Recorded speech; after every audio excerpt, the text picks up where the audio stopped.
5 minutes, one room, 29 defense ministers, and standing among all the ironclad suits was a 37-year-old man named Ibrahim Traoré, who made the entire room go silent. When a U.S. general pointed his finger at him, accusing him of being a traitor, he didn't shout, he didn't flinch, he just waited. And then, he spoke one single sentence.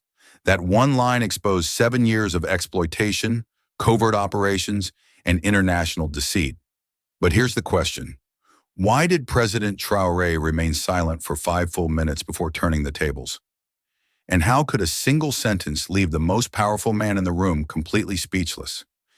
This isn't just a story about Traoré.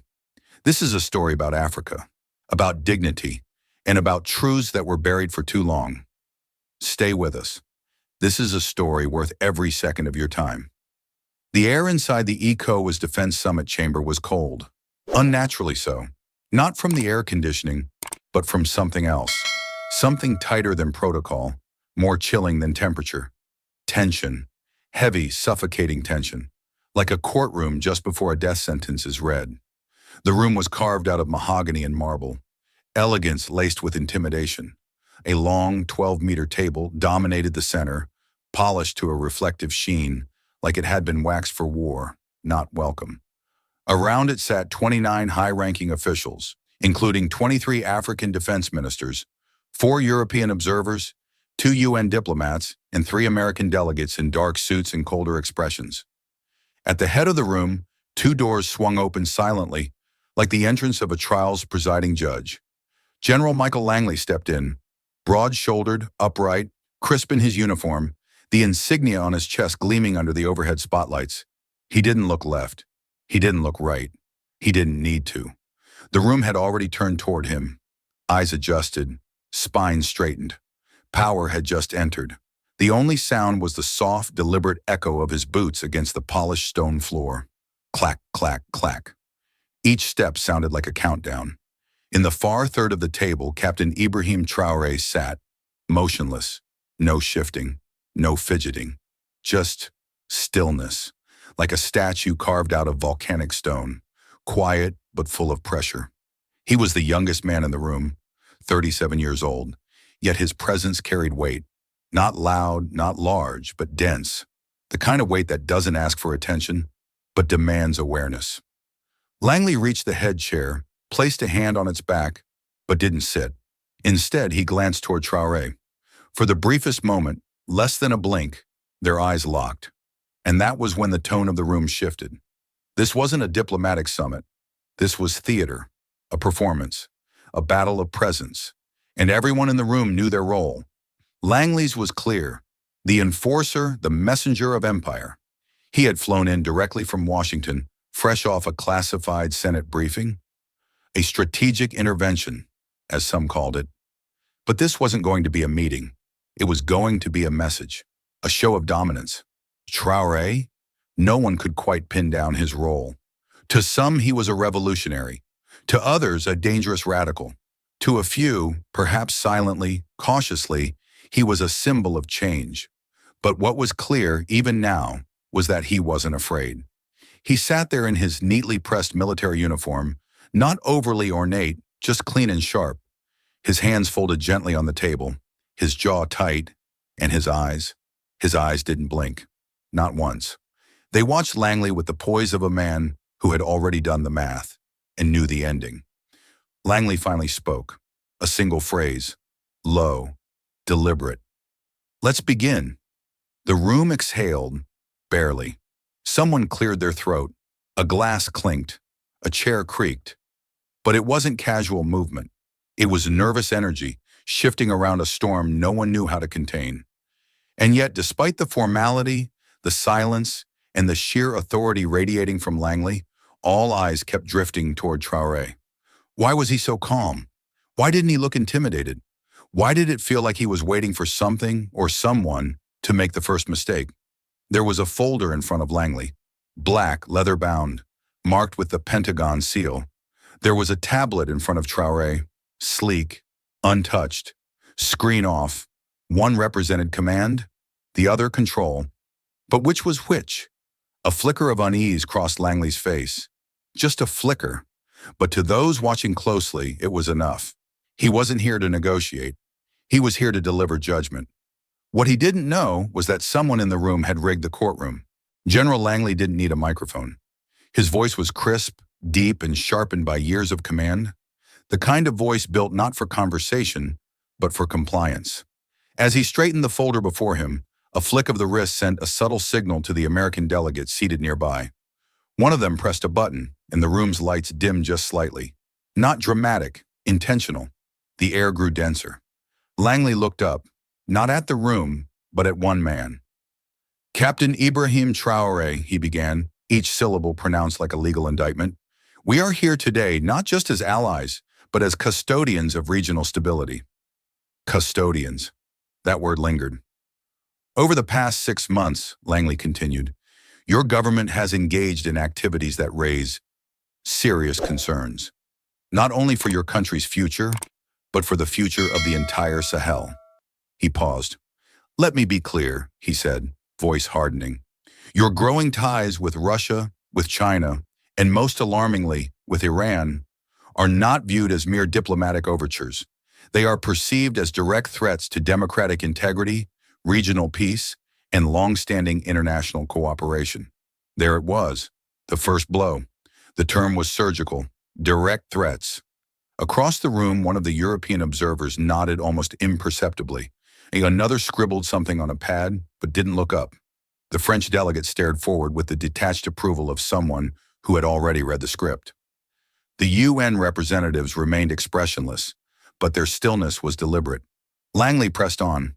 "We have intercepted communications between your offices and the Kremlin," he said. "We have documentation of your mineral agreements with Chinese state-backed companies. We have tracked weapons shipments routed through Tehran, bound for your northern region. You have entered into covert military partnerships with nations that openly oppose democratic norms." He spoke slowly, methodically, not as if he were trying to convince anyone, but as if building a case, brick by brick, until the walls closed in. "Your refusal to cooperate with multinational peacekeeping initiatives, your decision to expel humanitarian advisors, your rhetoric against Western institutions, these are not signs of a sovereign state acting in its people's interest. They are signs of a regime becoming increasingly hostile, secretive, and unpredictable." There was a faint shifting of bodies around the table. The Nigerian defense minister crossed his arms. The delegate from Côte d'Ivoire leaned slightly forward. The Ghanaian representative exhaled quietly, one hand clutching a pen that hadn't moved in minutes. Langley paused again, then delivered his next words with the careful weight of a man who knew exactly what he was about to set in motion. "If Burkina Faso continues down this path, General Traoré, the international community will be left with no choice but to consider comprehensive sanctions, economic isolation, suspension of defense agreements, and if necessary, intervention." Intervention, the word cracked across the room like a whip. The American official to Langley's left nodded slowly, as if affirming an unspoken ultimatum. One of the British observers tapped his tablet, saving a note he had clearly prepared in advance. The message was unmistakable. The Empire was drawing its line in the sand. But across from Langley, Captain Ibrahim Traoré did not speak. He didn't flinch. He didn't move. He simply looked directly at Langley, with that same steady gaze, intense, unreadable, and unshaken. No rebuttal, no denial, no anger, just silence. The kind that doesn't yield, the kind that waits. It was unnerving, not because it was defiant, but because it was measured. Langley, expecting resistance, suddenly found himself speaking into a void. He searched Traoré's face for something, irritation, defensiveness, fear, but found none. Only composure, like a man watching a chessboard unfold exactly as he had predicted. The silence spread across the table like fog, thick, uncomfortable, revealing. Someone coughed. A glass clinked, but no one dared break the moment, because in that room it was becoming clear. This wasn't just a diplomatic confrontation. It was a test of power, of presence, of truth. And for now, only one man was speaking. Langley had fired his opening salvo. His voice had filled the room. His threat had landed. But the man across from him still hadn't said a word. And somehow, That was the most powerful statement of all. The first second after Langley's ultimatum felt like the pop of a flashbulb, white-hot, blinding, then gone. What followed was a silence so thick it seemed to soak into the mahogany table, into the marble floor, into the lungs of every person present. One breath, two, no one moved. Minute one. A single bead of condensation slid down the side of a water glass and hit a coaster with an almost deafening tick. The Nigerian minister shifted, leather chair groaning in protest. Across the aisle, the French observer crossed one leg over the other, ankle bouncing. Tiny, nervous percussion beneath the hush. Still, Traoré said nothing. His eyes never left Langley's. His chest rose and fell in steady, measured cadence, as though rehearsing the rhythm of patience itself. Minute two. The room's temperature felt colder now, yet foreheads glistened. A UN delegate glanced at the ceiling vents, convinced the air conditioning had stopped. It hadn't. It only felt that way because every other sound had been stripped out of existence. Fingers drummed absent-mindedly on folders, then stopped when the faint thud seemed too loud. A pen clicked open, closed, open again. Each metallic snap, another reminder that time was crawling in plain sight. Langley cleared his throat. The rasp echoed embarrassingly. He tried to harden his stance, but his shoulders betrayed a microscopic sag, as if the weight of unanswered words pressed down. Minute three. An unspoken question began to swirl around the table. Is this planned? The British aide leaned toward his superior, whispering something that never quite formed, his voice aborted by a sideways glare urging discretion. On the far end, the Senegalese minister stared into space, recalling televised debates where silence meant concession. Yet here, silence felt like an unsheathed blade, dangerous not because it swung, but because no one could predict where it would strike. Minute four. Langley's fingers tightened on the leather dossier. He had expected outrage, perhaps a protest, anything he could label as impulsive, unstable. Instead, he faced an abyss of quiet composure, and in that void, the general's certainty began to deform. He cleared his throat again, softer this time, as if volume itself was now suspect. The American civilian advisor beside him leaned in, lips poised to feed a lifeline of scripted remarks, but Langley lifted a subtle hand. Wait. Pride and confusion wrestled behind his eyes. Minute five, approaching. The silence was no longer empty, it was crowded, filled with racing heartbeats, swallowed questions. The collective realization that the narrative had slipped its leash. Delegates who moments earlier nodded at Langley's condemnations now stole glances at Traoré, wondering what reservoir of certainty allowed a 37-year-old leader to sit unmoved beneath threats of sanctions and intervention. Suspicion tilted ever so slightly away from the accuser and toward the accused, toward the possibility that the story was bigger, messier, more treacherous than anyone had prepared for. Precisely as the conference clock's red second hand kissed the top of its fifth revolution, Captain Ibrahim Traoré moved. Not a grand gesture, just the unfurling of his right hand, the calm descent of his index finger onto the sleek black tablet before him. 2 taps. A low electronic chime pulsed through hidden speakers. Instantly, the Equus logo on the wall-mounted screen dissolved into static, then resolved into an image so sharp it was almost three-dimensional. A satellite photograph of a desert compound, floodlit, ringed with razor wire, recognizably American hardware in Burkina sand. Gasps, soft, involuntary, rippled around the table. Langley's jaw stiffened. The folder in his grip bowed at the spine. Lights seemed to brighten, though no switch had been touched. In that instant, everyone understood. The 5 minutes of nothing were over. Traoré lifted his gaze, eyes still steady, and at last permitted himself the faintest tilt of a smile. Not triumph, but invitation. Now, the smile seemed to say, let's really begin. The satellite image on the massive screen was so clear, so recent, so unignorable, that for a full second no one in the room could fully process what they were seeing. Aerial view, high-altitude angle, grainy desert terrain, but unmistakable structure, large hangars, 2 drone launch pads, A fence perimeter. American military vehicles parked with precision. Thermal overlays in the corner. Time-stamped data at the bottom. And at the center, an airstrip built on Burkina soil, surrounded by nothing but red sand and silence. Someone gasped. Another dropped a pen. A chair creaked violently as one of the UN representatives leaned forward too quickly. Even the British observer, until now stoic and detached, narrowed his eyes and whispered something under his breath. Whatever this was, it wasn't part of the agenda. It wasn't in the briefing packets. It wasn't in the carefully staged choreography of diplomatic discourse. Langley's posture remained rigid, but a vein at his temple pulsed visibly. His face, which just minutes ago had exuded control, now held a new shade of discomfort. Not panic, not yet, but the early ripples of something deeper, the realization that he was no longer in command of the narrative. Traoré hadn't spoken a word. He didn't need to. The image spoke volumes.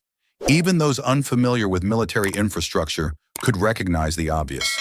This was no humanitarian installation, no peacekeeping operation. This was a drone base, fortified, equipped, and highly active. The metadata in the lower corner left no room for denial.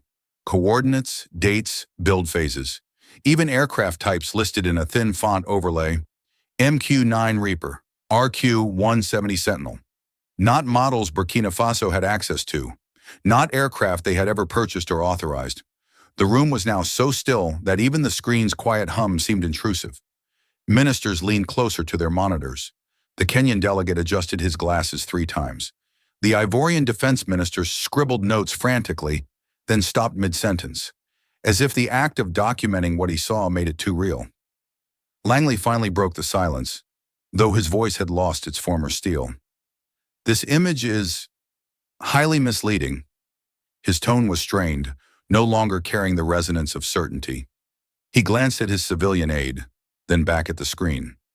This site is part of a classified regional stabilization program. It was coordinated through, but he stopped, because even as he spoke, Traoré, without lifting his eyes, tapped the tablet again. The screen flickered. A second image loaded, zoomed in, same base, different angle. This time, the satellite had captured movement. Personnel.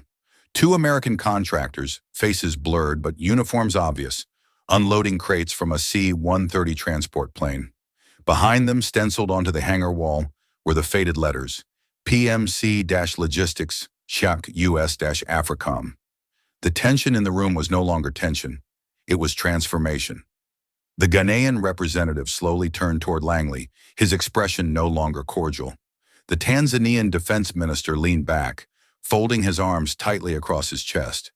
Even the French observer, who had previously nodded along to Langley's speech, now wore a look of carefully constructed neutrality, the mask of someone reassessing alliances in real time. Traoré looked around the room for the first time, not a full turn, just a slow scan, noticing everything, measuring the shift. He still hadn't spoken, but the silence no longer felt passive. It had become deliberate weaponry, timed and tactical. Every second that passed without him saying a word forced the others to fill the vacuum with their own realizations. Langley opened his mouth as if to speak again, but stopped. He knew better. Words now would sound like excuses, and more dangerously, like lies. Because the screen was still lit, the evidence was still glowing in front of 29 of Africa's highest-ranking defense officials. And even those most loyal to Western cooperation were now doing calculations they hadn't dared consider before. What else had been hidden from us? If this base existed, what others might? Have we been watched, used, betrayed on our own soil, without even knowing it? The silence returned, not because no one had anything to say, but because the truth had just entered the room, and no one wanted to be the first to speak against it. Traoré finally leaned forward. His fingers hovered just above the tablet, not pressing, just resting, the suggestion of control, of more to come. And though he still hadn't spoken a single word, the entire room understood. This was not the end of his presentation. It was only the first slide. And General Langley, for the first time in his decorated career, looked like a man out of moves.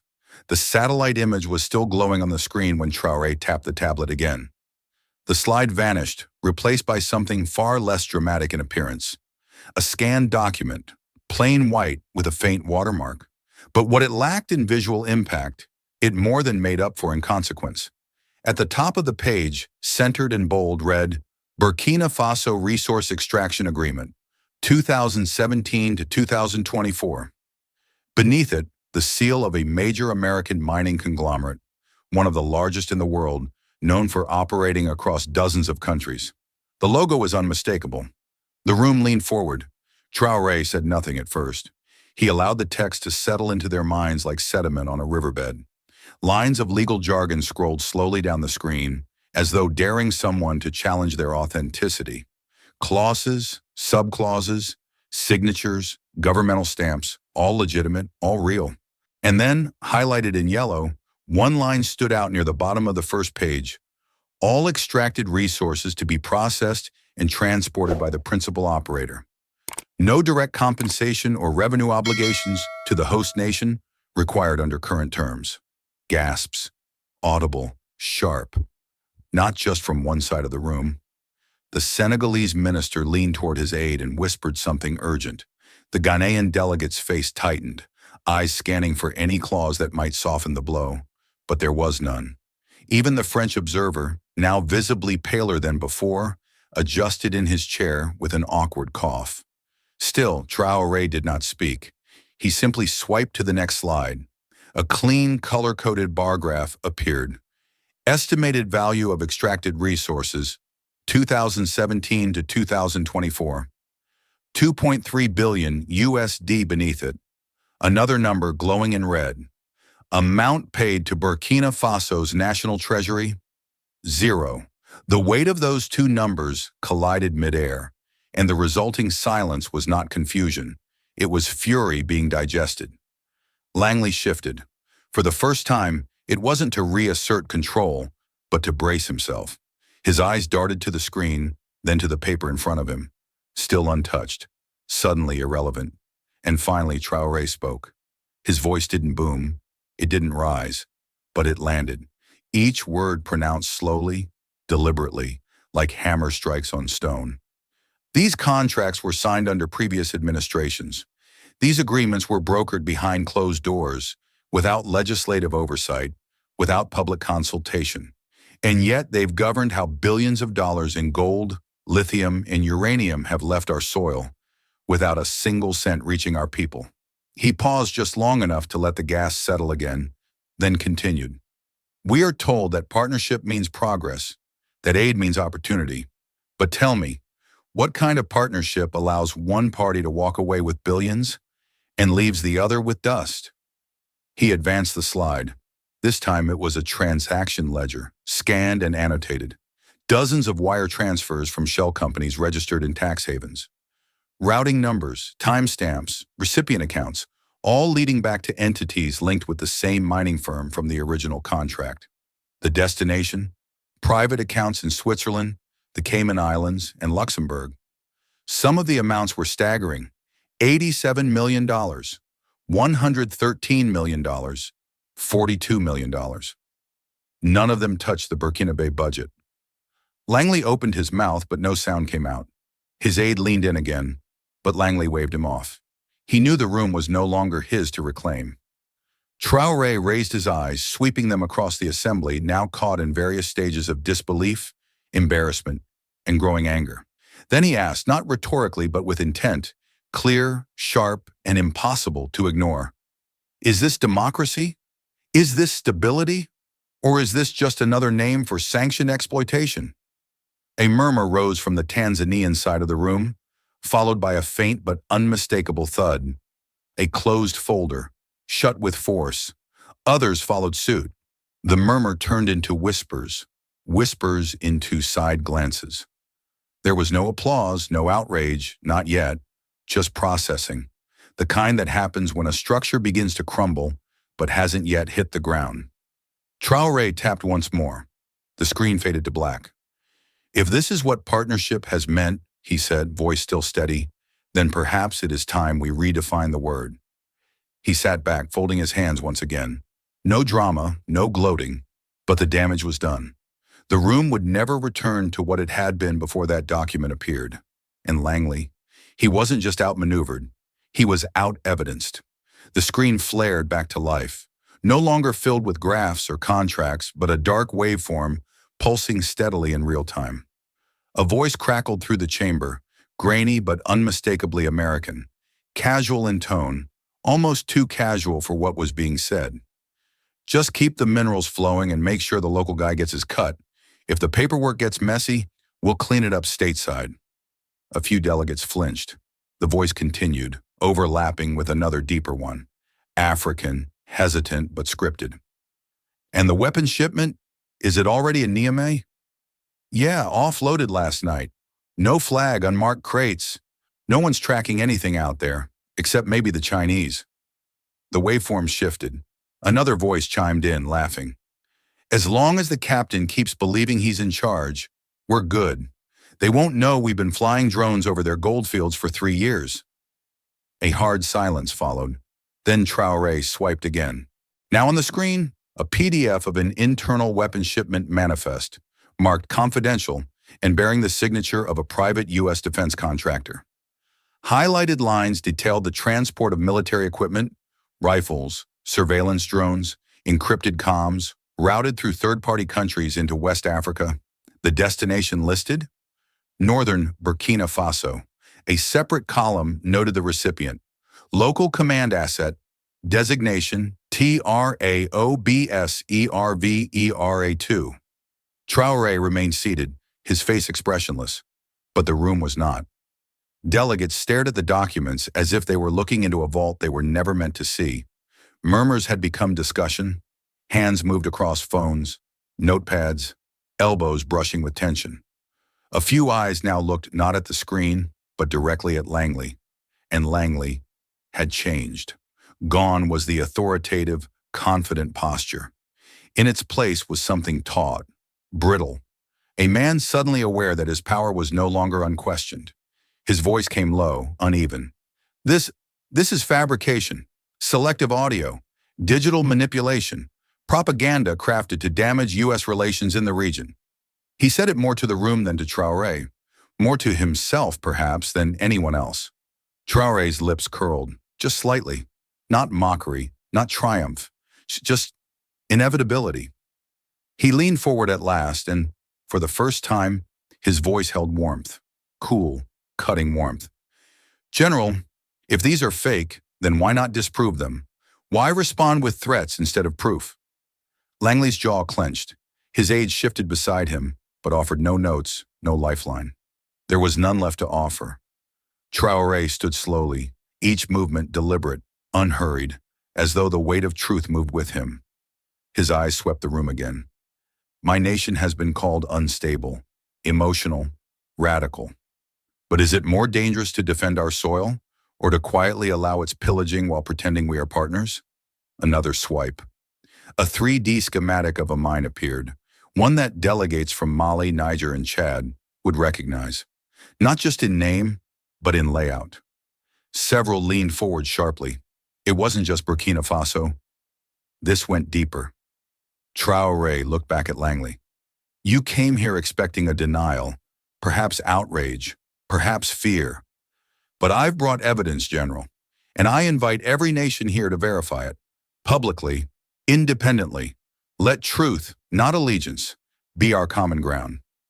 The final slide appeared, a heat map of mineral extraction routes across the Sahel, overlaid with flight paths of unmanned aerial vehicles.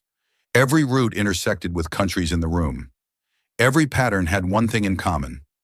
None were officially declared. Silence again, but not like before. This silence wasn't about waiting, it was about waking up. Langley stared at the screen, eyes narrowing, but not in defiance, in realization. The trap hadn't just been sprung, it had been built around him long before he entered the room.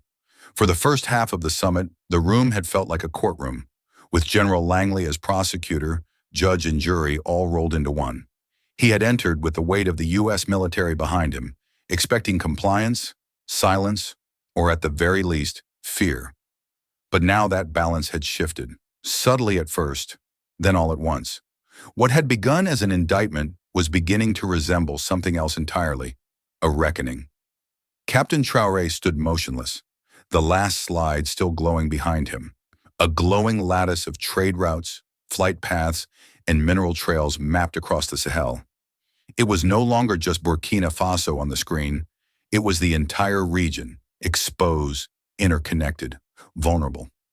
For years, leaders in that room had suspected discrepancies in their own records, irregularities in their budgets, unexplained absences in resource reports. But no one had dared say it aloud. Not in front of the Americans. Not before today. Now, as the silence thickened once more, it wasn't waiting, it was building.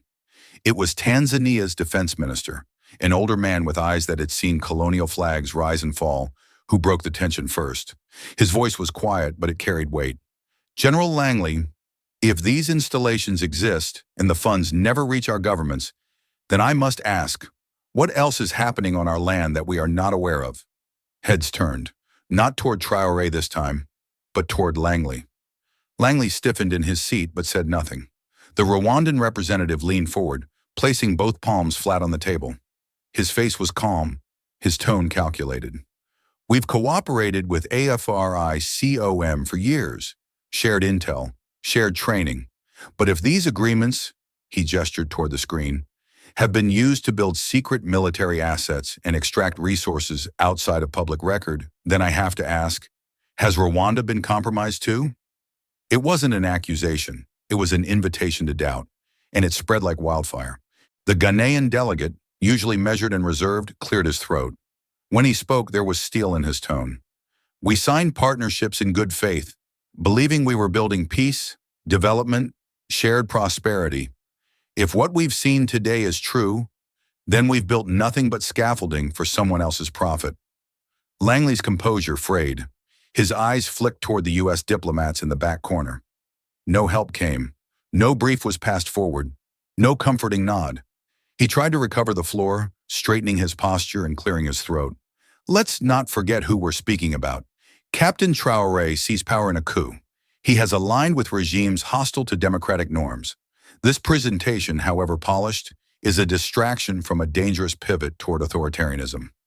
It was a last-ditch attempt to flip the script, to remind the room that Traoré had once been a soldier, not a statesman, that he had risen through force, not votes. But it was too late, because now, for the first time, the room was no longer judging Traoré. It was judging Langley. Traoré, still standing, turned slightly toward the Ghanaian delegate. Your Excellency, he said, voice calm but clear, I understand your frustration. You are not alone in it. For decades, we've accepted relationships where we ask for help and receive control, where we give away resources and receive lectures, where our sovereignty is conditional and our obedience rewarded with surveillance, not trust. He turned back to Langley. You say I'm aligned with hostile regimes, but hostile to whom? To Burkina Faso? Or to your ability to operate unchecked on our soil? The question landed like a gavel strike. Langley opened his mouth to respond but was cut off, this time not by Traoré, but by the Zambian representative. General Langley, do you deny the authenticity of the documents presented today? Or do you simply reject the idea that we should question them? It was the kind of question that couldn't be dodged without consequence. Answer yes, and you risk confirming the scandal. Answer no, and you admit complicity. Langley hesitated, and in that hesitation, the shift became permanent. The once silent African leaders were no longer passive recipients of a narrative. They were shaping it, they were questioning it, and in doing so, they were reshaping the summit itself, from a forum of managed diplomacy into a tribunal of withheld truths. Traoré stepped back from the screen, allowing the visuals to speak for themselves. He didn't press the next slide. He didn't need to. The damage had already been done. The accused had become the accuser, and the empire's voice, once thunderous and absolute, was now trembling beneath the weight of unasked questions finally given room to breathe. For a moment, no one moved. No one spoke. The silence that had once served as a shroud around Captain Ibrahim Traoré now became his stage. And then slowly, he pushed back his chair and stood. Not with theatrical flourish, not with aggression, but with the kind of still authority that draws gravity toward itself. He took one step forward, just one, enough to place himself fully into the center of the room's gaze. The screen behind him remained frozen on the flight paths and mineral roots, visual proof that spoke in numbers and patterns. But now Traoré would speak in words. His voice was calm, steady, deep. But it wasn't cold. It had fire, but fire tempered by discipline. He wasn't defending himself. He was delivering something far more powerful. For too long, he began, we have been spoken to. In meetings like this, in rooms like this, by men like you, General Langley. No one interrupted, not because they agreed, but because they needed to hear what would come next. We are told what is best for us, what partners we should choose, what values we must uphold. But the truth is simple. We are not your clients. We are nations. That line cracked through the room like thunder, quiet, then loud in its echo. Delegates shifted, eyes lifted. Someone in the second row, a young Ghanaian official, nodded before catching himself. Another delegate from Mali leaned forward, his face unreadable, but now attentive in a way it hadn't been before. Traoré continued, you call it partnership when our gold leaves in silence and your aid arrives with strings. You call it stability when our governments surrender autonomy in exchange for airstrikes. You took our gold and called it aid. You took our silence and called it consent. Langley's lips tightened. He remained seated, but his knuckles whitened against the edge of the table. He was no longer in control of the room or of the narrative. Traoré's voice didn't rise, but it resonated deeper. When we speak with Russia, you call it dangerous. When we speak with China, you call it betrayal. But when you negotiate behind closed doors, build drone bases in our deserts, and move billions without a trace, you call it diplomacy. A murmur rose from the Tanzanian side, a flicker of recognition from the Nigerian minister. And something else began to emerge in the chamber, a shift in posture, a release of tension in backs and shoulders, as if a truth long buried was finally breathing. We are not against the West, Traoré said, raising a hand gently but firmly. We are against exploitation, from any direction, from east, from west, from north or south. This is not about choosing sides. This is about choosing dignity. He paused. Let it land. We don't want to be managed. We want to be respected. And if respect cannot be given, then it must be demanded. His eyes scanned the room slowly, deliberately. No arrogance, just presence. Do you not see it? The world is changing. Africa is no longer a canvas for your games. We are no longer the silent backdrop to your interests. We are a voice. We are a force. And we are awake. A few delegates exchanged glances. Others looked down, absorbing. But several, a growing number, nodded. Not in unison, not choreographed, but real, genuine, personal. Langley cleared his throat, as if preparing to respond, but stopped. The timing was wrong. The energy of the room no longer responded to his cues. Traoré lowered his voice just slightly, and with it, pulled the entire room in closer. I came here not to argue, not to insult, not to divide. I came here to remind my brothers and sisters that sovereignty is not a gift. It is a posture. It is a decision. He looked directly at the other African leaders now. If we do not claim our future, someone else will shape it for us. If we do not question the deals made in our name, we will inherit their consequences. And if we do not speak now, then when? Silence fell again. But this time, it wasn't tension. It was reverence. The captain who had entered this summit accused and cornered now stood not as a defendant, but as a voice, clear, unwavering, unafraid. And across the room, the unspoken sentiment was no longer suspicion. It was something far more powerful. Recognition. For a long second after Traoré's final words, the room remained suspended in a kind of stunned stillness. Not the stiff silence of earlier sessions, but something different. A moment of collective breath, drawn in and held by dozens of men and women who had just heard something they didn't expect to feel. Conviction. Then from the far end of the table came a sound, A single clap. Measured, not loud, not eager, but clear. It came from one of Traoré's own, a member of the Burkina Faso delegation. He clapped again, then once more. The sound echoed in the chamber, louder than it had any right to be. For a heartbeat, it stood alone. But then, a second pair of hands joined in, from the Mali delegation, then another, from Senegal, and then Ghana. Clap, clap, clap. The rhythm grew, building not like a wave crashing in, but like fire catching dry grass. Uncontrolled, spontaneous, genuine. Soon it wasn't just clapping, it was applause, rich and rising. And as if pulled by some invisible tide, one delegate stood up, then another, and another. Within seconds, half the room was on its feet, not in forced protocol, not in polite appreciation, but in recognition, the kind that acknowledges not just a powerful speech, but a shared truth that can no longer be ignored. The clapping intensified, echoing off marble and wood, swelling into something almost physical. A few delegates who had spent much of the summit in silence now leaned forward, eyes wide, lips parted, not in disagreement, but in awe. The Tanzanian defense minister pressed his hand to his chest. The Rwandan delegate murmured something to his colleague. "We've waited decades to hear this said aloud."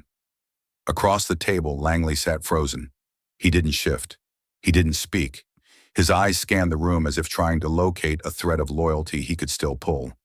But every chair he looked to had already emptied, every ally either on their feet or too stunned to look him in the eye.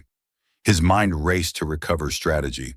Maybe they'll cool off by the next session. Maybe Washington can send a statement. Maybe this can be spun in the press. But deep down, even he understood. The moment had slipped away. The story had changed, and he was no longer in charge of it. Still seated, he turned slightly as if to speak to his aide. But the young man beside him was already typing. Notes, a transcript, or perhaps a resignation letter. Langley couldn't tell anymore. On the floor, the applause reached its peak. It wasn't just the Burkina Faso delegation now. It was nearly every representative from West and Central Africa. Their claps growing into a rhythm that sounded almost like a chant, a rising declaration that something had shifted, not just in this room, but in the continent it represented. And in the center of it all, Traoré did not bask in the praise. He did not raise a fist or smile broadly. He simply nodded once humbly before returning to his seat, like a man who had said what needed to be said and was ready for what came next. The applause began to taper, but the energy in the room did not. It had been born from a confrontation, fueled by evidence, carried by truth, and now crystallized in a speech that had done the unthinkable, transformed a man from the accused into a symbol. As the final claps echoed and fell into silence once more, Langley remained seated, shoulders tight, eyes narrowed, not at Traoré, but at the reality he now faced. He had not just lost control of the conversation, he had lost the room. And outside that room, the world was beginning to listen. The summit had ended in applause, but the real explosion began hours later, not inside the high-ceilinged walls of the ECOWAS Conference Center, but on the cracked screens of smartphones across the continent. By the time the sun set over Accra that evening, someone, no one knew exactly who, had uploaded a 46-second clip to Twitter. It wasn't a dramatic takedown or a fiery speech. It was something simpler. A single unbroken shot of Captain Ibrahim Traoré sitting silently, gazing, unwavering, while General Langley delivered accusations like thunder. The caption read, "He didn't speak for 5 minutes, but when he did, the world listened. #Traoré effect." That tweet alone gathered over 120,000 retweets in 6 hours, but it was just the beginning. By midnight, full-length videos of the summit, taken on hidden phones by aides, translators, even journalists, had surfaced on Facebook, TikTok, WhatsApp, and Telegram. Some with subtitles, some raw, some edited into slick reels, others posted as is. The tags began to multiply. #Africa Speaks, #We're Not Pawns, #Traoré Effect, #Sovereignty. Now and across Africa, people watched. In Lagos, university students gathered around one cracked laptop in a dorm room. They paused the video every few minutes, breaking into heated debates about sovereignty, minerals, and memory. One of them, a political science major, whispered, "I never thought someone would say it," out loud, in front of them. In Dakar, a grandmother with no formal education watched her grandson scroll through the footage on his phone. She didn't understand every word, but she recognized something in Traoré's tone. She touched her chest and murmured, "He's not afraid."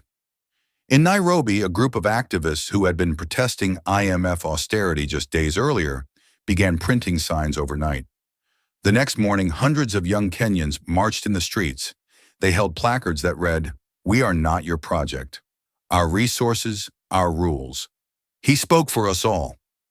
By the next morning, clips of Traoré's 5-minute silence had crossed 10 million views across platforms in just 12 hours. Not boosted, not advertised, shared, reposted, repeated. It had become more than content. It had become a moment.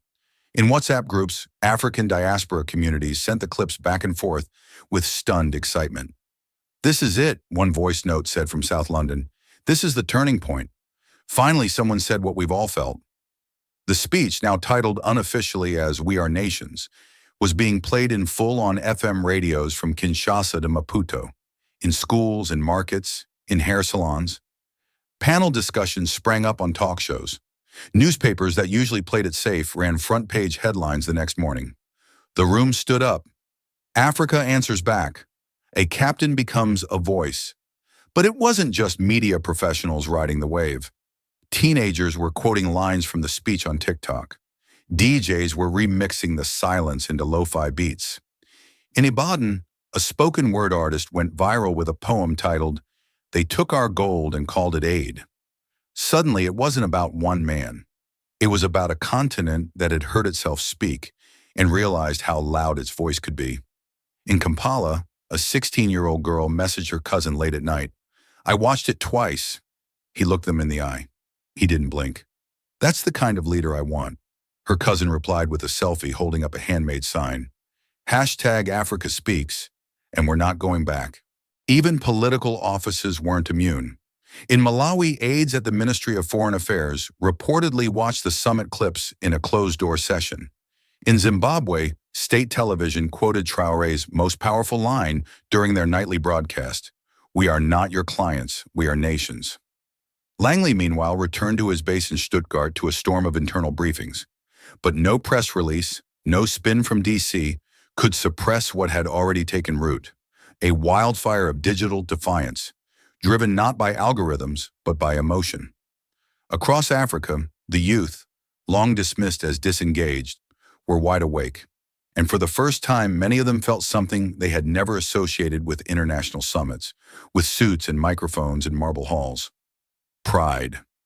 This was no longer about politics. It was about possibility. And once that door had opened, no amount of silence could close it again. 48 hours after the hashtag Traoré effect first trended, the tremors left the realm of social media and began rearranging the architecture of African policy. The shift was neither orchestrated nor simultaneous. It was more like a series of tectonic jolts, each country moving on instinct, pushed by the same subterranean pressure. If one captain can lay the facts bare, what excuses do the rest of us have? Bamako. The military reckoning. In Mali's capital, the morning sun hit the green glass facade of the Ministry of Defense, just as reporters swarmed the steps, microphones raised like bayonets.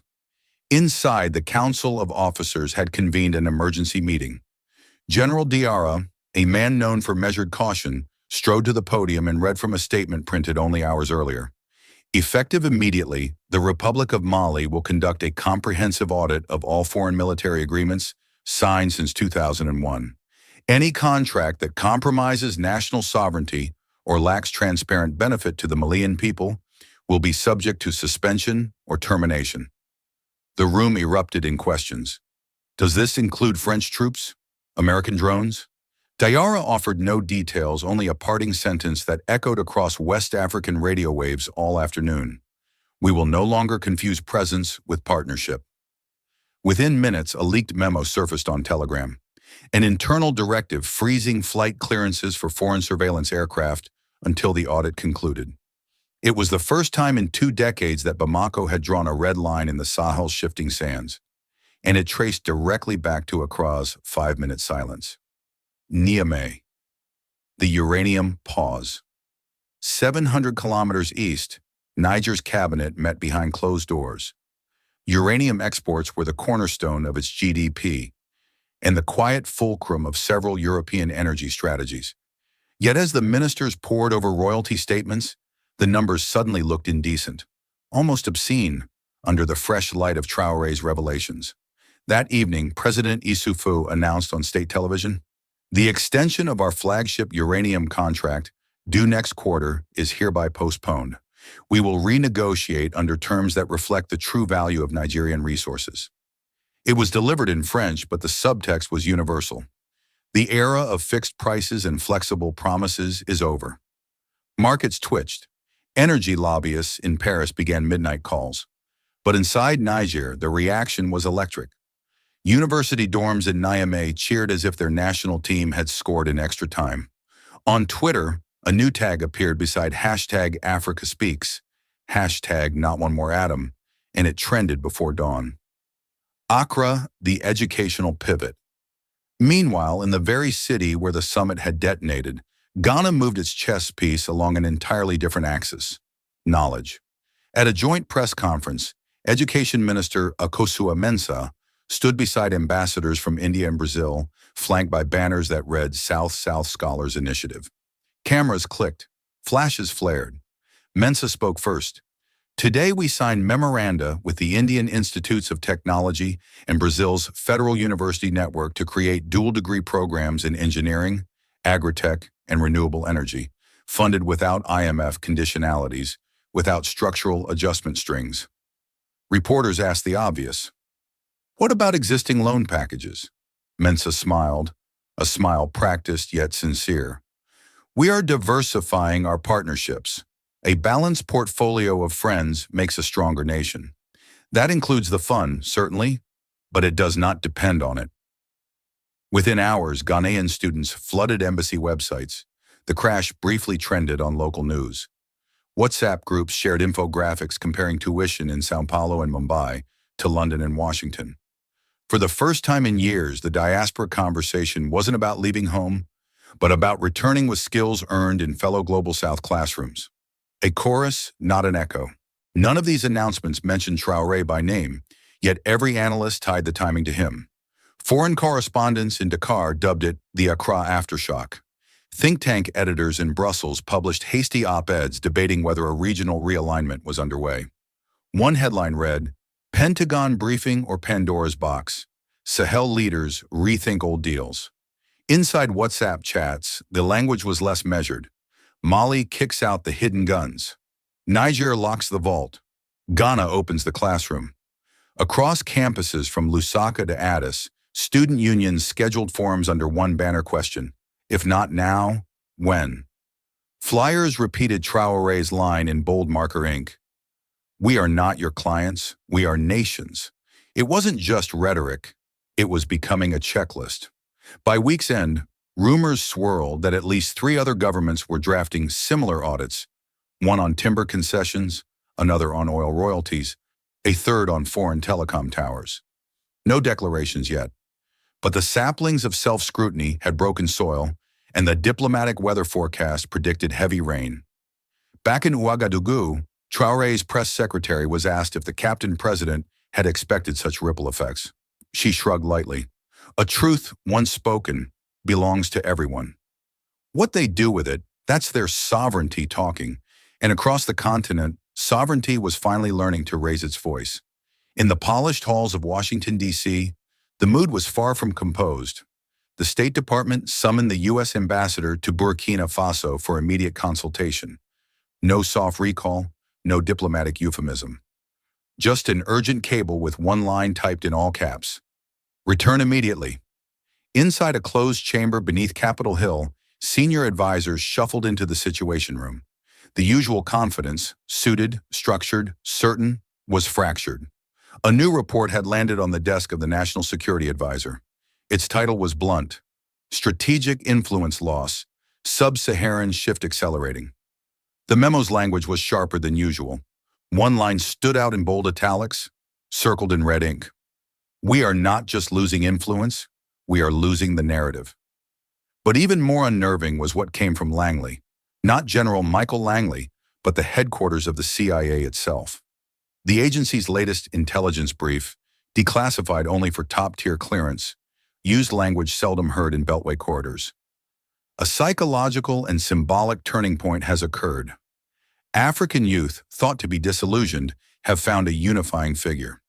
If this narrative solidifies across borders, we risk facing not scattered populist movements, but a continental ideological reawakening. The kicker?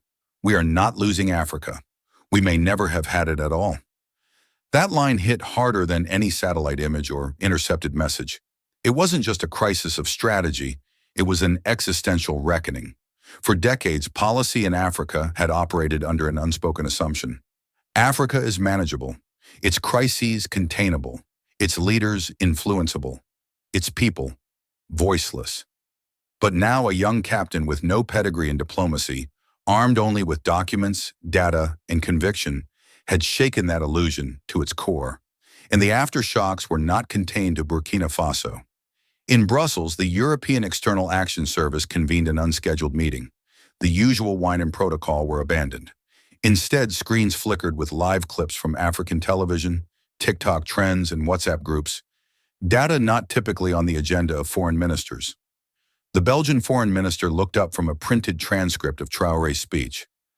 They're quoting him like Mandela, but louder, angrier, more connected. An aide added, and not just youth. Parliamentarians in Ghana, opposition leaders in Uganda, even church sermons in Tanzania are referencing sovereignty and extraction. The French delegate rubbed his temples. This isn't soft power, it's something else, something harder to contain. In intelligence circles, the term narrative supremacy was now whispered with genuine concern. Western analysts admitted, sometimes reluctantly, that Traoré had done in 1 week what years of state-funded media campaigns had failed to achieve: unite a fractured continent around a singular idea: dignity. Back in Washington, one strategist floated a solution: flood the zone with counter-narratives. Paint Traoré as a populist, a pawn, a proto-authoritarian. But the room pushed back. You can't fight authenticity with PR, especially when your fingerprints are still on the gold. Someone chuckled bitterly. No one smiled. By week's end, the National Security Council issued a restricted internal alert to diplomatic posts across Africa. It read, engage quietly, avoid confrontation, focus on listening. Our credibility is being reassessed. But outside those echoing chambers, the real reassessment was happening among people who had never received cables or worn earpieces. They were asking questions long overdue. Had Africa ever truly been free to choose? Had sovereignty ever been respected? Had partnership ever been equal? And more urgently, what if the answer had always been no? That was what truly frightened the West. Not Traoré's silence, not his speech, not even his data, but the fact that, this time, Africa believed him. Long before Captain Ibrahim Traoré faced the most powerful American general in Africa and brought a room of seasoned diplomats to their feet, he was a barefoot boy in the dusty outskirts of Bobo-Dioulasso. The neighborhood was poor, blistered by heat and memory, half-paved roads, rusted tin roofs, and walls coated with stories older than the buildings themselves. His mother sold fruit in the market.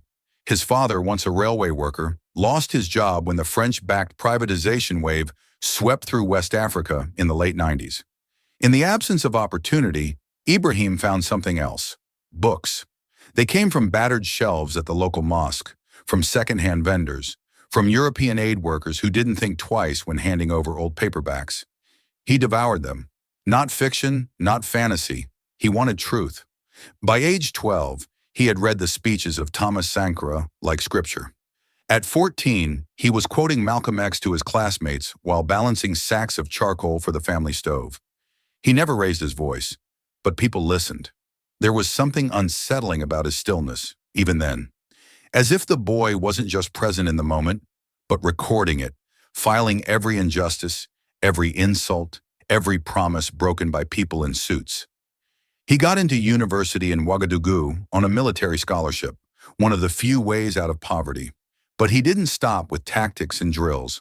While his peers trained in arms and drills, Ibrahim secretly studied communication theory, media warfare, and psychological operations. Not in classrooms, in internet cafes, on borrowed phones, through forums, leaked manuals, academic PDFs, and the memoirs of whistleblowers.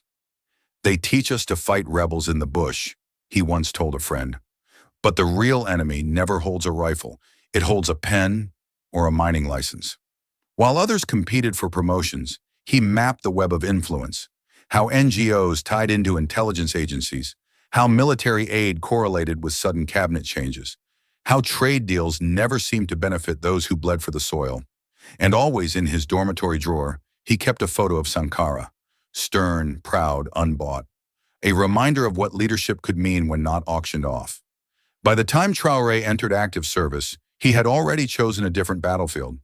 Not one of bullets, but of information, legitimacy, and sovereignty.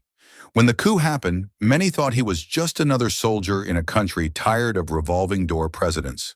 But within weeks, the signs of something deeper began to show. Foreign advisors were asked to leave. Old contracts were suspended. Government servers were scrubbed and resecured. He appointed technocrats, not cronies. He cut his own salary by 80% and broadcast the decision live. One journalist dared ask if he was trying to become the next Sankara. Traoré smiled faintly. "I'm not here to become anyone else. I'm here to finish what was interrupted."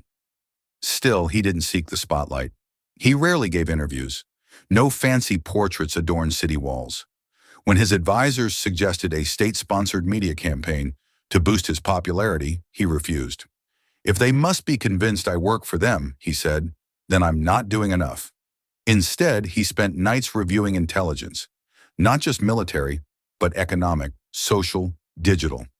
He followed online discourse, analyzed how foreign PR machines framed African leaders, and studied how subtle framing shaped foreign policy outcomes. He knew, for instance, how quickly a president resisting foreign influence could be labeled unstable, radical, or aligned with authoritarian regimes. That's why, at the ECOWAS summit in Accra, he said nothing for 5 long minutes. It wasn't fear, it was preparation.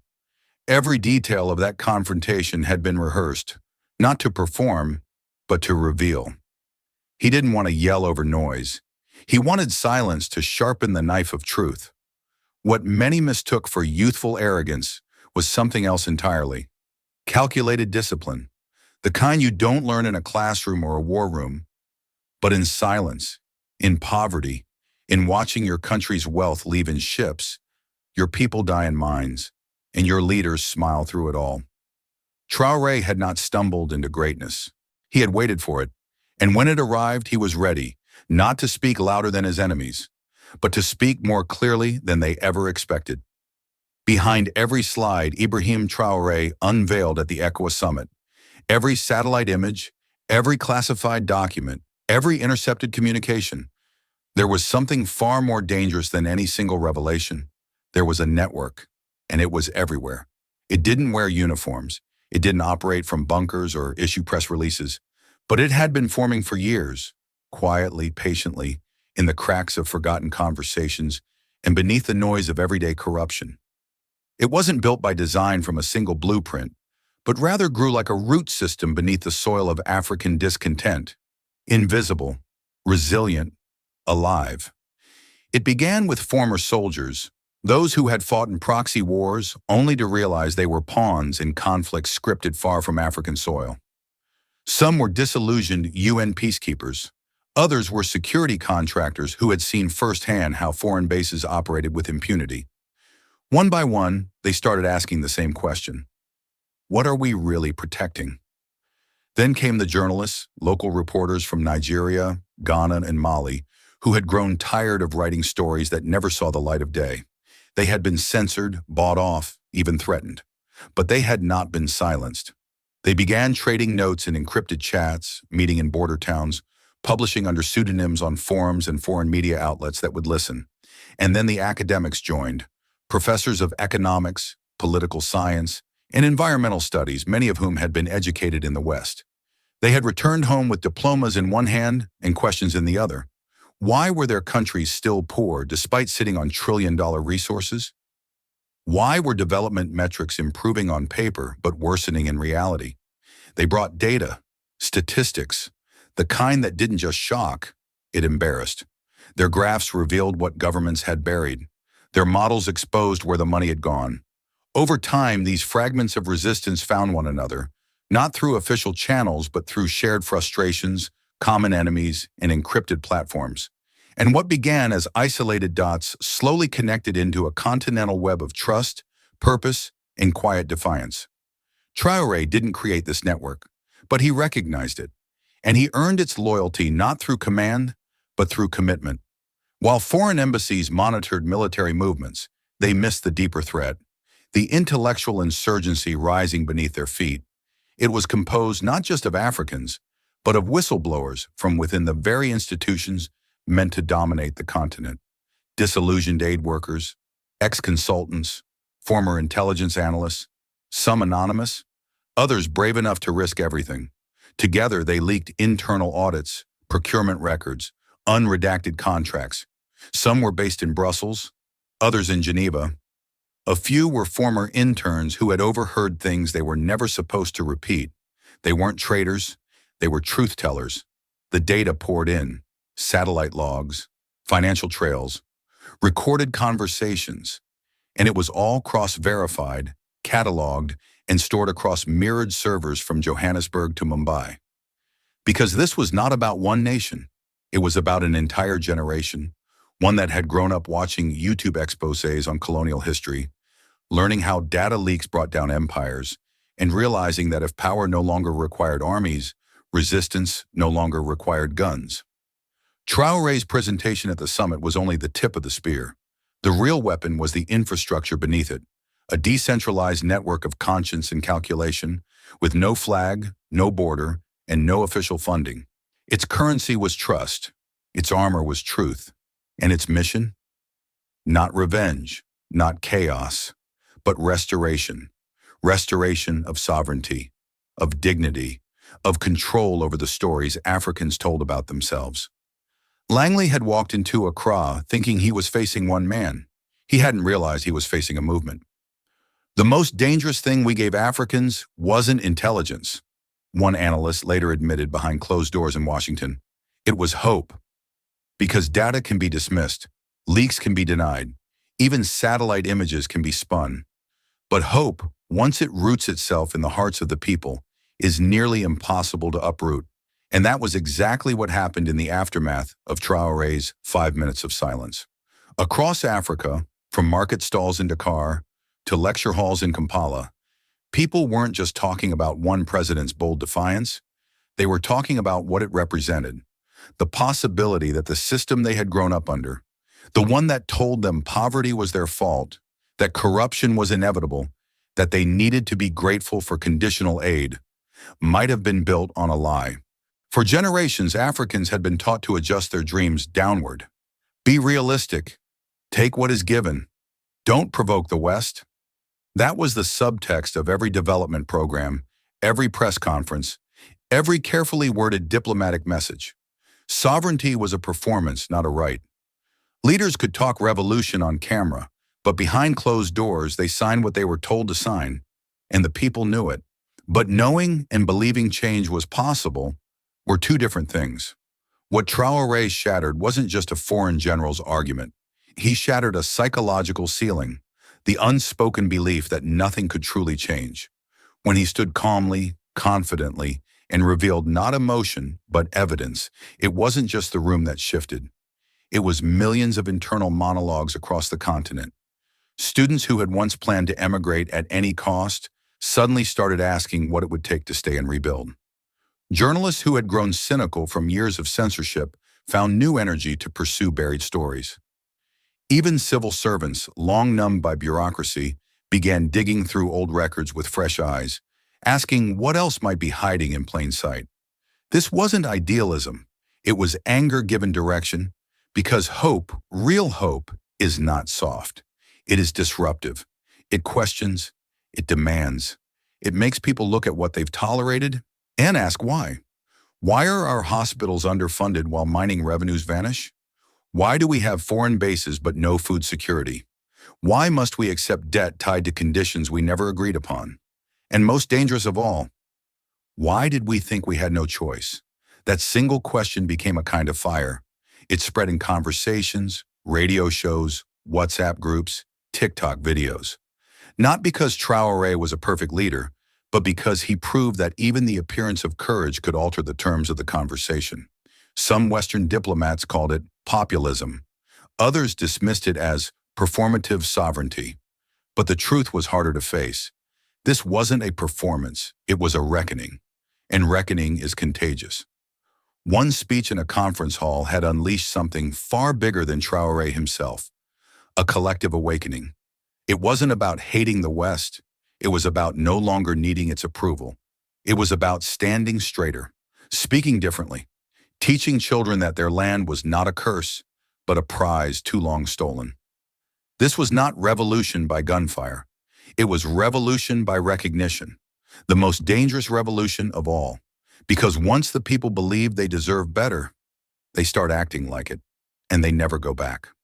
The morning after Traoré's speech, an unusual alert landed on the desks of several finance ministers across Africa. Burkina Faso had just secured $3.2 billion in investment proposals, none from the usual suspects. There was no IMF logo on the documents, no military clause hidden in fine print, no conditions demanding democratic reforms or security cooperation tied to mineral concessions.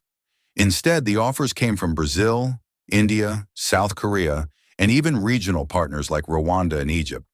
The message was clear. A new playbook was in motion. These weren't handouts. They were proposals for co-owned infrastructure, shared technology, transparent taxation, and most importantly, respect for sovereignty. One agreement from India proposed a joint lithium processing facility in Ouagadougou, with 55% ownership retained by the Burkinabe government and workforce guarantees written into the core of the contract.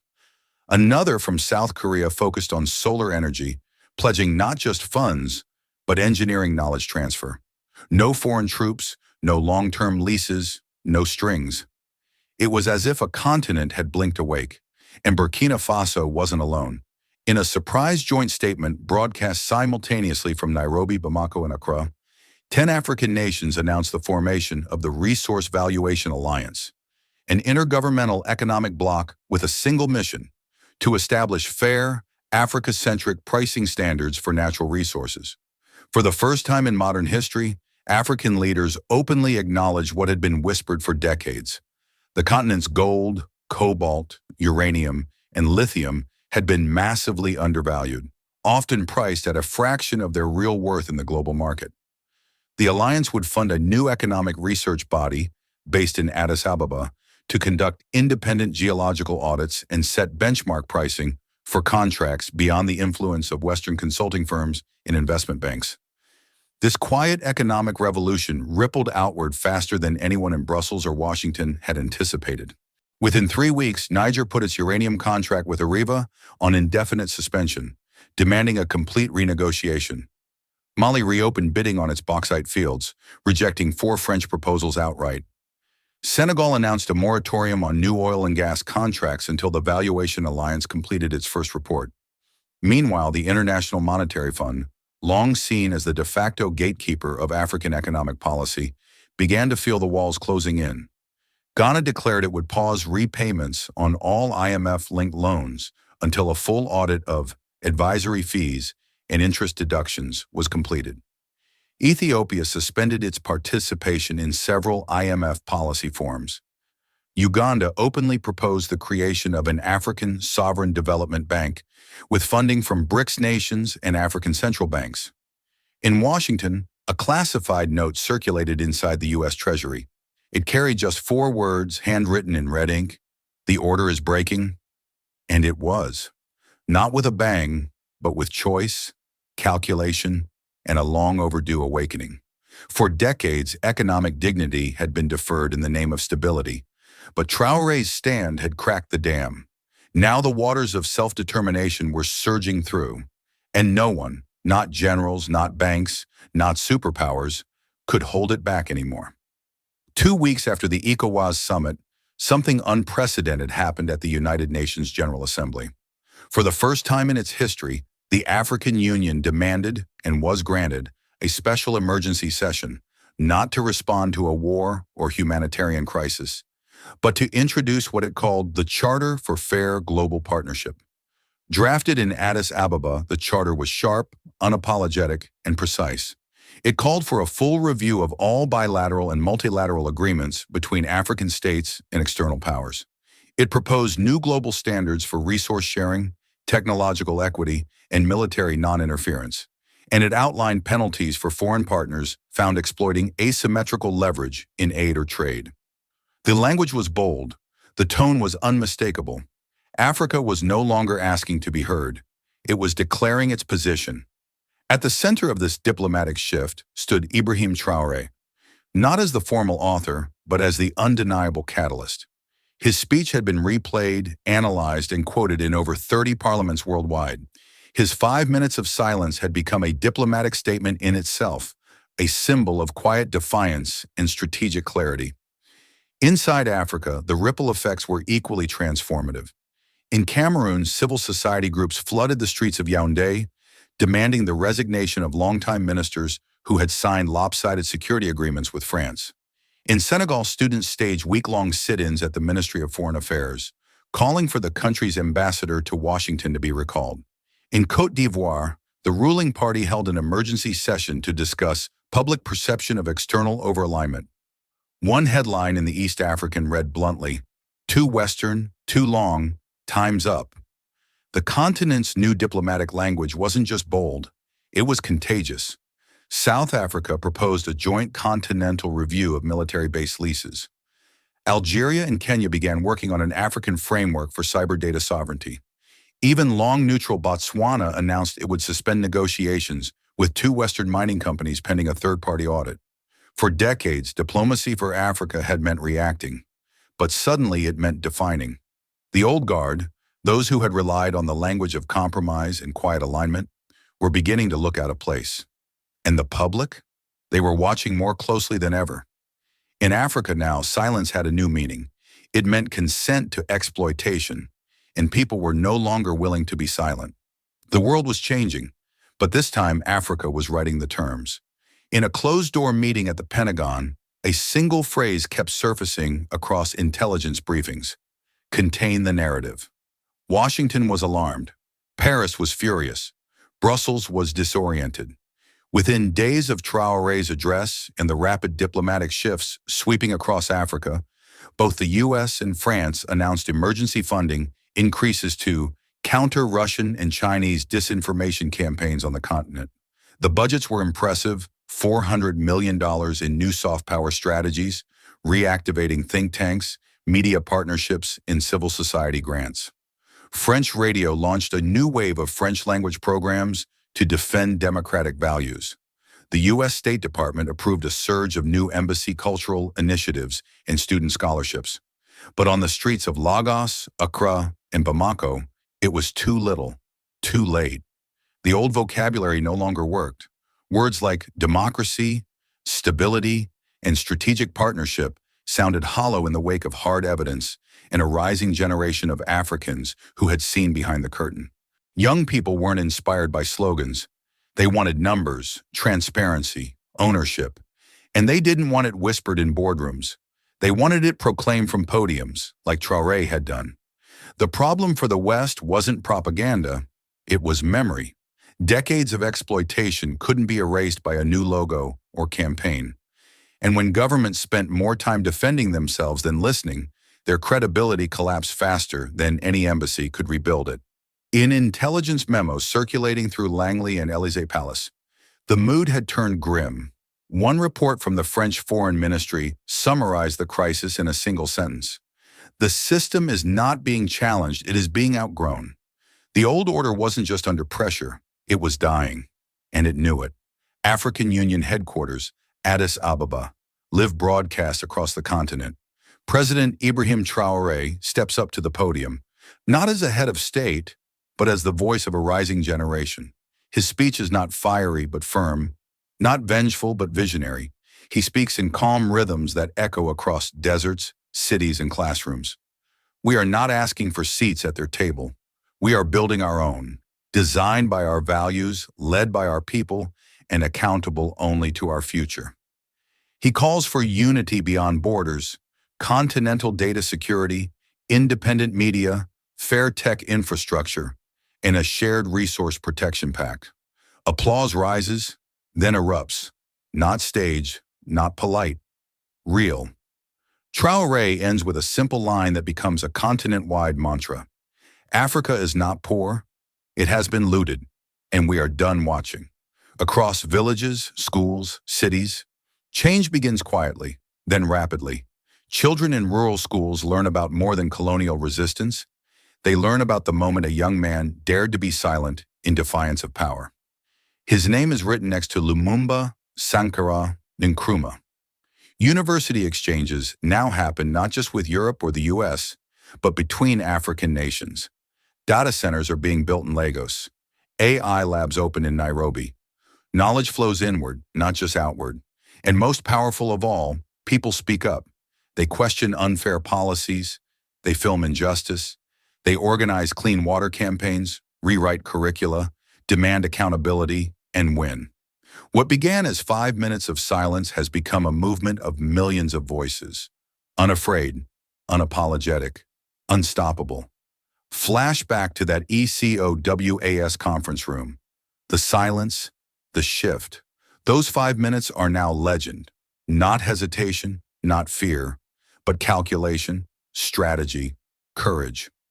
In a world built on spectacle, Ibrahim Traoré's silence became a weapon more powerful than any speech, because in that silence he forced the world to watch itself. Analysts still study that moment. Generals still debate how it slipped away. Students reenact it in debate clubs. Artists paint it as a turning point. The final narration concludes, sometimes history is written not with weapons, but with calm. Not with fury, but with clarity. In a world full of noise, sometimes silence is the loudest revolution. This story isn't just about a young president or a powerful general. It's about the silent strength that emerges when dignity meets truth. Traoré didn't raise his voice. He raised the standard. His silence wasn't weakness, it was strategy. His evidence wasn't revenge, it was revelation. In a world where smaller nations are often overshadowed, this tale reminds us that respect is not asked for. It's earned through courage, clarity, and conviction. Traoré didn't just speak for Burkina Faso. He gave voice to an entire generation. What would you do if the whole world doubted you, but you held the truth in your hands? If this story touched you, don't let it stop here. Like, share, and subscribe to Captain of Truth, where every voice matters and every story echoes far beyond the screen. This story is a fictionalized and dramatized narrative created for educational, inspirational, and storytelling purposes. While it may be inspired by real public events, people, or societal issues, it includes imagined dialogue, reconstructed scenes, and character interpretations meant to highlight broader themes of justice, dignity, and resilience. Any resemblance to actual events or individuals beyond public knowledge is purely coincidental.